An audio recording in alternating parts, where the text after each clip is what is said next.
The wind tore across the open plains like a pack of wild wolves, sharp and relentless. My body felt smaller than it should have, shivering in the bitter winter of 1871.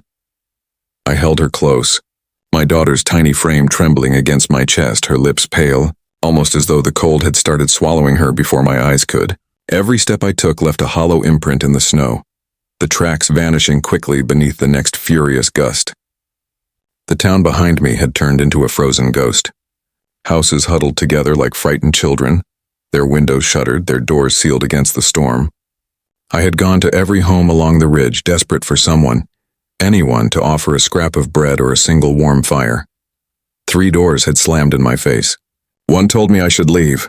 Another let the baby slip from my hands to the doorstep without a word, as though letting a child die quietly was the only civility left. The last had slammed with such force it rattled the wood against the frame, leaving me trembling more from humiliation than the cold. I had no choice left. My stomach knotted, my legs aching from the icy mud and snow. My fingers were numb, the skin split, but I felt them still clutching her shawl, barely enough to shield her from the frost. She had stopped crying hours ago. I feared she might not even breathe again. Then I saw it. A light, faint but real, flickering behind the frosted windows at the far end of the valley. Smoke spiraled lazily from the chimney, a single thread of warmth in a world turned white and merciless. I stumbled, half blinded by exhaustion, the baby heavy in my arms. My boots sucked against the frozen earth, and I fell once, then again, pressing her close, whispering prayers that I barely remembered from childhood. I had no right, no claim to hope, but I needed it. The door creaked open slowly. A man stood there, tall, broad-shouldered, his face shadowed beneath a weathered hat, one hand gripping a lantern, the other resting near a shotgun. He didn't speak, just looked. His eyes were gray and calm, like a lake beneath ice, unreadable and still. I knew in that instant that the silence in his gaze was not indifference, but something heavier, grief.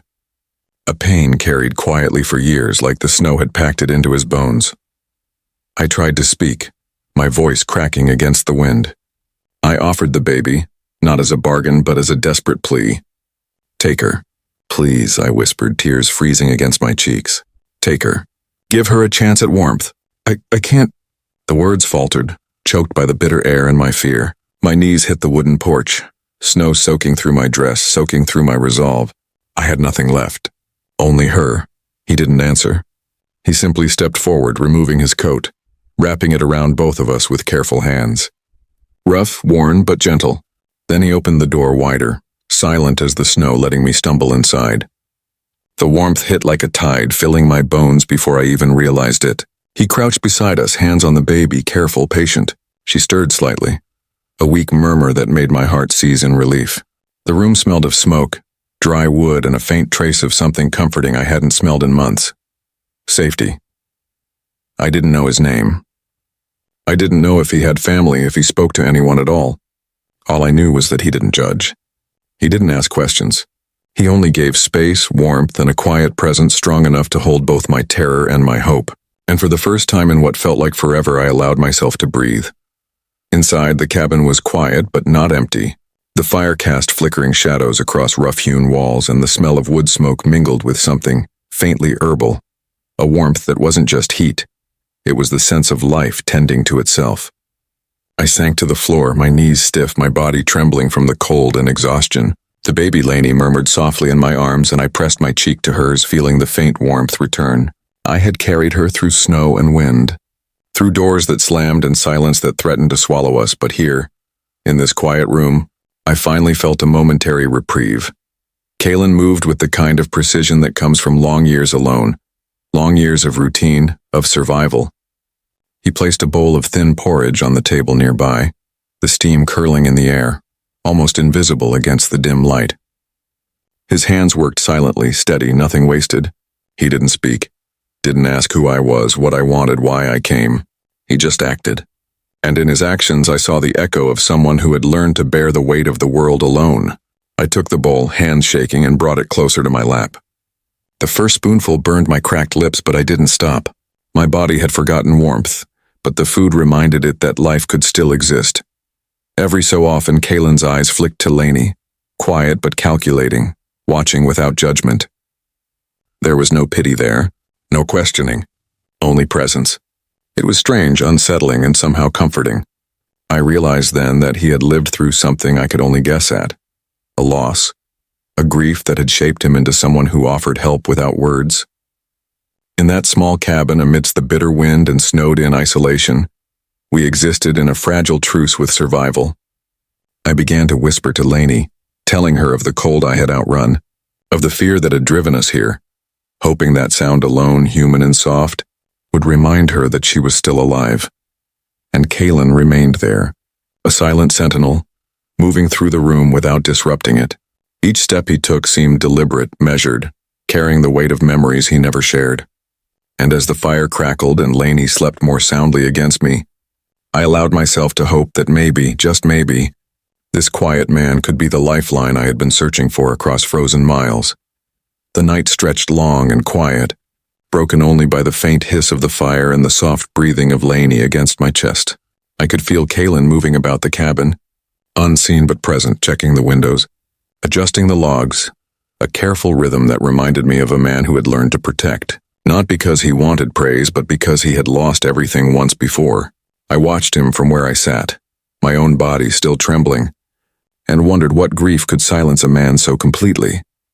The cabin smelled faintly of pine and dust, of leather and wood smoke, but beneath it lingered a tension I couldn't name. Kalen didn't speak and I didn't ask. Silence had become its own language, one that didn't need translation. My thoughts wandered to my own past, the winter months behind closed doors with Roy, my husband, who had returned from the war, a different man. His eyes once held warmth. Now they held rage, and I had felt it in every yell, every thrown object, every long night where I whispered to myself that we would survive, that Lainey would survive no matter the cost. Lainey stirred in her sleep, and I pressed her closer, feeling the fragility of her life in every heartbeat. I remembered the moment I had left the town behind, the snow covering my tracks, my body numb, the bitter wind tearing at me. Each step had been a gamble, each breath a prayer that we would find a sanctuary. And now, in this dimly lit cabin, with Kalen moving silently in the background, I dared to hope that sanctuary was real. He approached slowly, placing a small bundle of clean cloths beside the fire. I looked up, catching a glimpse of his gray eyes, haunted, yes, but steady. There was no judgment there, no questions, only an unspoken understanding that he had known loss and perhaps he recognized it in me. For the first time, I felt the possibility that someone could care without demanding, that life could continue quietly without the shadows of past horrors pressing down. That night, I allowed myself to imagine a life beyond fear, beyond the relentless chase of a man I once called husband, and I realized that for the first time in months, perhaps even years, survival wasn't just about keeping warm or fed. It was about finding the quiet threads of humanity that had not yet been frozen by despair. The next morning, the cold hadn't fully lifted, but the cabin carried a quiet warmth that felt almost unreal after days in the storm. Lainey stirred in the crib, tiny fists stretching, eyes blinking against the firelight. I stayed close, rubbing her back, feeling the fragile strength in her small frame. Kalen moved silently around the room, his presence steady and deliberate. He brought over a bowl of oats, thickened slightly with cream, and set it beside me. His eyes flicked briefly to mine, then to Lainey, and for a moment, I thought I glimpsed something buried deep behind that quiet exterior. An echo of pain. Yes, but also a flicker of recognition. I hadn't spoken much since arriving, and I wasn't sure I could. Words felt heavy, like the snow still pressing on the roof, suffocating and relentless. But his small gestures, the way he placed the bowl carefully, the way he adjusted the fire without asking, the way he moved through the room without disturbing the fragile rhythm we'd built, told me more than any words could. He understood. He had been here before in some form, and perhaps he had survived the same kind of quiet horror that I carried with me. Lainey made a soft gurgle, and I leaned forward, smiling despite the weariness that weighed on my shoulders. Kalen's shadow fell across the floor and he crouched down, his hand resting lightly near the baby. He didn't touch her, didn't speak, but his presence alone made the air feel safer. For the first time in weeks, I allowed myself to imagine a day without fear pressing on my chest, without the constant threat of Roy lurking in the distance. And yet the thought of him never left entirely. His voice, his hands, the sharpness in his eyes when anger had replaced the man I once knew. The memory of that night, when I had fled with Lainey through the snow, returned in jagged flashes. I shivered not from cold but from remembering the desperation, the terror, the sheer will to keep her alive. Kaylin noticed the tremor in my hands and pressed a warm towel into them without a word. I blinked against the firelight, grateful, stunned by the quiet, unwavering kindness of a man who had lost his own family and yet offered me sanctuary. And as Lainey fell back asleep, safe and warm, I realized that perhaps survival wasn't just about enduring the storm. It was about finding the rare few willing to stand between you and the cold, the silence, the danger. And Kaylin had chosen to do that silently, without demand, without question.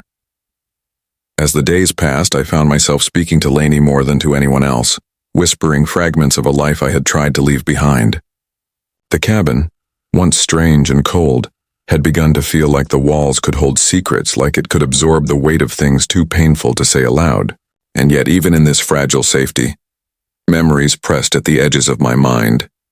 Memories of Roy. The man I had once called my husband, the man who had returned from the war broken, hardened by violence, whose love had turned sharp and dangerous.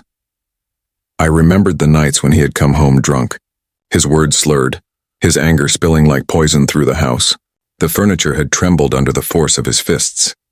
I had learned to move silently, to keep Lainey from waking, to shield her from the chaos that had replaced the warmth of our family.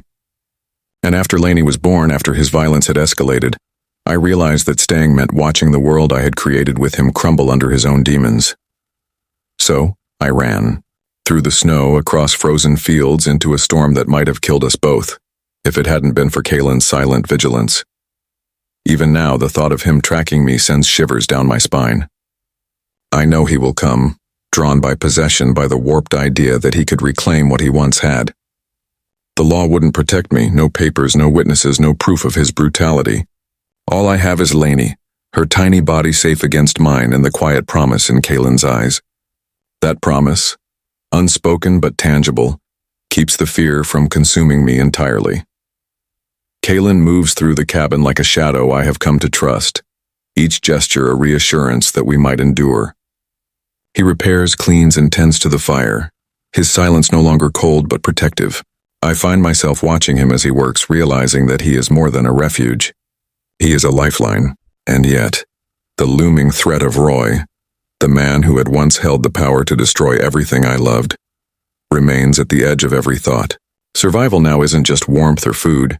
It's staying ahead of a storm that might be human as well as natural. Lainey stirs, and I press her closer, feeling the fragility of her life as sharply as I remember the fear that brought us here. Kaylin's quiet presence reminds me that even the most broken among us can offer protection. And in that small fire-lit room, I cling to the hope that perhaps for the first time, safety is more than a fleeting illusion. It could be real. Days slipped by in a rhythm of quiet survival. I had begun to speak to Kaylin hesitantly at first, offering glimpses of the life I had fled, the terror I had endured. He never pressed, never questioned, but his presence seemed to draw out the words as if the cabin itself was a sanctuary where truths could exist without judgment. I told him about the nights when Roy's anger had filled the house, how the walls had shook under his fists, how I had learned to move silently to keep Lainey from his fury. Each word felt heavy, a confession that had nowhere else to go. And yet Kaylin simply listened, his gray eyes steady, unblinking, absorbing every detail without a trace of pity or disdain.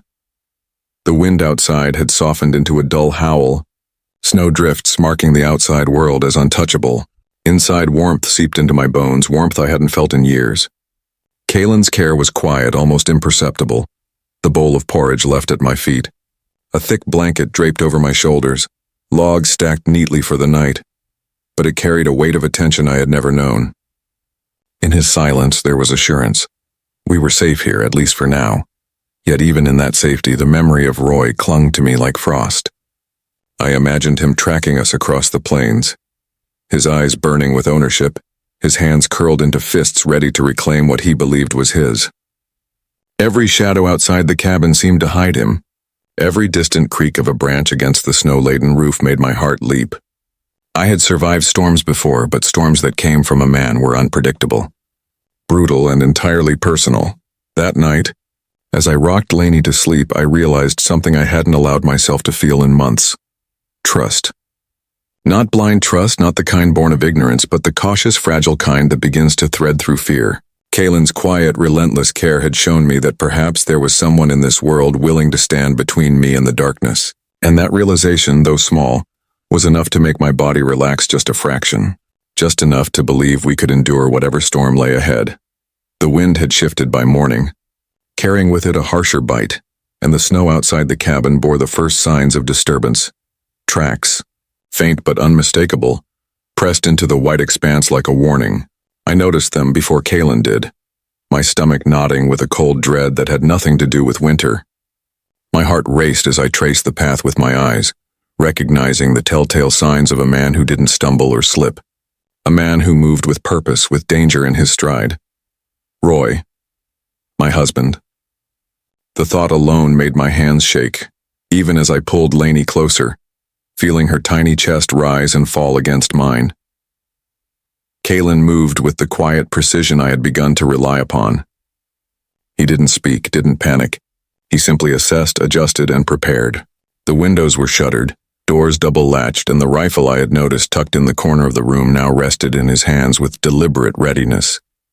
He checked the chamber with a practiced motion, the weight of it familiar in his grip, as if he had trained for storms like this before. And in his silence I realized that the cabin had transformed from mere shelter into a fortress of quiet protection, one built from experience, from loss, from the knowledge of what it meant to defend something fragile and precious. I watched him work, my fear a shadow over the warmth of the fire. I remembered every moment I had fled, every mile of snow and ice, every bitter gust that had threatened to steal Lainey from me. And now, with Kaylin beside me, I felt the edges of that terror soften just enough to recognize a new kind of strength. He moved like a man who had carried grief for years and now carried it to shield another. The sound of distant hooves finally broke the tension. Faint at first, then unmistakable. The snow shuddered under their approach. I pressed Lainey closer, her small whimper a reminder that she was still fragile, still vulnerable. Kaylin's gray eyes met mine for the briefest moment, an unspoken promise passing between us. Whatever comes, we endure. And in that instant I realized that survival was no longer just my fight. It was his. And together we would face the storm that had followed me across the frozen frontier. By late afternoon, the sky had darkened with heavy clouds, snow swirling in furious drifts. Through the frosted window I saw him, Roy, on a horse that bucked with each step, the reins tight in his grip, eyes wild with rage and obsession. My pulse quickened and Lainey stirred in my arms, tiny fists pressing into my chest as if sensing the danger that had followed us across frozen miles. I held her closer, feeling her warmth against my skin, praying silently that Kaylin would remain as steady as he had been, that he could protect us from the storm-made flesh. Roy reached the porch, and I could hear the boards creaking under the weight of his boots before he banged on the door with a ferocity that shook the walls. His voice slurred but commanding, demanding, claiming as though the years, the distance, and the fear I carried meant nothing. Every word he shouted was a threat wrapped in entitlement, a reminder of the life I had escaped. I felt my knees weaken, but Kaylin stepped in, silent and deliberate, placing himself between us, the rifle resting in his hands. His presence alone was a shield, a promise made in silence that he would not allow the past to reclaim us. Roy shoved at the door, splintering the wood with sheer force. I scrambled backward, Lainey pressed tightly against my chest, tears stinging my eyes, breath hitching with fear. Kaylin didn't hesitate. He moved with calculated speed, guiding us to the side of the cabin where the shadows offered temporary concealment. The wind screamed outside, snow whipping against the walls, but inside the cabin became a battlefield of stillness and precision. Every movement Kaylin made was careful, protective, an extension of his unspoken vow to defend what he had taken in.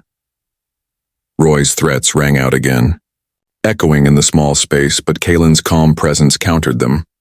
The weight of the rifle in his hands, the firmness in his stance, conveyed a message that words could not. This house, this child, this woman were under his protection, and no force would take them without consequence. And in that tense standoff, I realized that I was no longer alone in the fight for survival. Someone else's strength, quiet and unwavering, was now intertwined with mine. Together, we could face the man who had once ruled my world with fear and reclaim the fragile peace we had fought so hard to find. Roy barreled through the shattered doorway, his coat flapping like a dark banner in the wind. I pressed Lainey closer, her soft cries mixing with the roar of the storm outside and the pounding of my own heart. Kalen moved with a precision born of years hardened by loss and survival, placing himself between Roy and us, his rifle leveled but steady, a calm force in the chaos. The tension was palpable, each breath heavy, each movement measured, as if the snow itself had held its breath to watch the confrontation unfold. Roy lunged for me, his hands grabbing at my arms, desperation and entitlement burning in his eyes. The weight of months spent running, hiding, praying for safety, pressed down on me. I could barely move, barely think until Kalen's voice, low and firm, cut through the storm. Not a shout, not a demand, just authority shaped by grief and experience. Roy hesitated, eyes flicking to the rifle, then back to Kalen, and for a fleeting moment, I saw the calculation in his madness. Kalen stepped forward, not a word wasted, his hand moving with deliberate control. He struck a precise balance between defense and restraint, ensuring Lainey and I remained untouched while forcing Roy back. The tension exploded into motion, a blur of shouts, struggles, and the raw force of a man driven by fear against a man driven by quiet purpose. Every instinct Kalen had honed over years of grief, solitude, and survival came into play. He pinned Roy, guided him out into the snow, not recklessly, but with the authority of a man who knew the cost of life, the value of protection. Outside, the cold wind cut across the landscape, but inside the cabin felt impossibly safe. Kalen returned quickly, eyes scanning, body tense, before crouching beside me and Lainey. His calm steadied me, grounded me, gave me the courage to breathe again. In that frozen valley, amid snow and threat, I realized something I hadn't allowed myself to feel in months. That we could survive not just the winter, but the human storms that had once threatened to destroy us. And as I looked at Kalen, at the way he held the weight of the world without complaint, I felt an unfamiliar, powerful sense of gratitude and something deeper, fragile, like the beginnings of trust. By the time the snow settled into quiet drifts once more, Roy had been restrained, bound, and handed over to the law. The town, which had once whispered behind cupped hands, now watched in a stunned silence as the man who had haunted my nights was led away, his curses fading into the winter wind. Kalen stood beside me on the porch, Lainey snug against my chest, Finn's small hand gripping mine, and for the first time I felt the weight of fear loosen, replaced by something I hadn't dared to hope for: safety. The townspeople, who had once judged me for my flight, now offered cautious greetings, a nod here, a quiet smile there. Respect, maybe even quiet admiration, seemed to ripple through the streets, replacing the suspicion that had clung to me like frost. Mrs. Halverton pressed a bundle into my hands. Warm bread and preserves for Lainey, her eyes soft, understanding the relief I could not yet fully express. Even the widow Claiborne stopped by, offering blankets and honey, her gestures simple but profound. In these small acts, I began to see the world not as a place of threats, but as a space where care could exist even in the harshest conditions. Inside the cabin, Kalen continued his quiet work, repairing, preparing, tending. Each movement spoke of a man who had endured unimaginable loss, yet had chosen to create safety and warmth for others. Finn and Lainey played near the fire, the soft sounds of laughter and cooing filling the space that had once been dominated by fear and uncertainty. I watched them, heart full, realizing that life, fragile and precious, could still bloom even after darkness. That evening, as the sun dipped behind the snow-laden hills, painting the world in gold and amber, I felt a sense of belonging I hadn't known in years. Kalen joined me on the porch, his hand resting lightly on my shoulder, silent but steady. In the quiet, I understood. The storms we survive leave scars, yes, but they also teach us what matters. Safety, care, trust, and the unspoken bonds that quietly hold us together. These were the treasures I had nearly forgotten. And for the first time, I believed that with Kalen, with the children safe and warm, and with the law having finally intervened, we could truly begin again.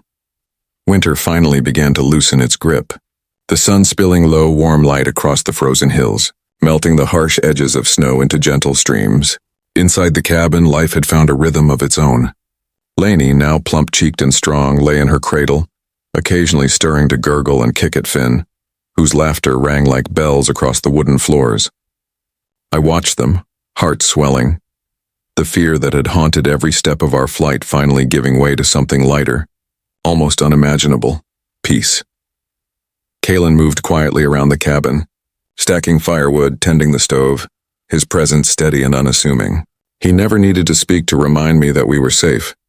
The quiet acts of care, warm blankets, bowls of food, patched boots, spoke volumes.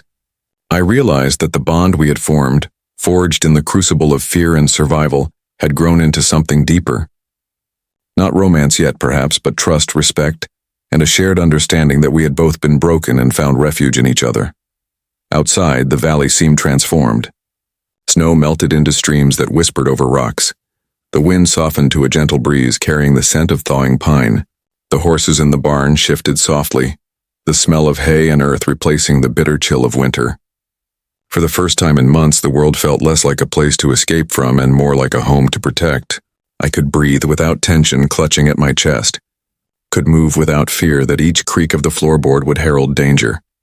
That evening, we sat together on the porch, Finn sprawled across my lap, Lainey asleep in her sling, and Kalen beside us, silent but entirely present. The sky glowed in soft amber and rose, painting long shadows across the land. I felt the warmth of the cabin behind us, the children's soft breaths against my chest, and the strength of Kalen at my side. The storms, both of snow and of man, were behind us now. What remained was fragile but real: safety, warmth, family, and hope. And in that quiet, golden hour, I understood something I hadn't allowed myself to before. Love doesn't always roar. Sometimes it arrives in silence, in steady hands, in unspoken protection, and in the small acts that remind you life can be rebuilt. I whispered to Lainey, "This is home," and for the first time I truly meant it. Kalen's hand brushed mine and no words were needed. The fire inside and the fire between us were steady, unwavering, a testament that even the coldest winters could not erase the possibility of warmth.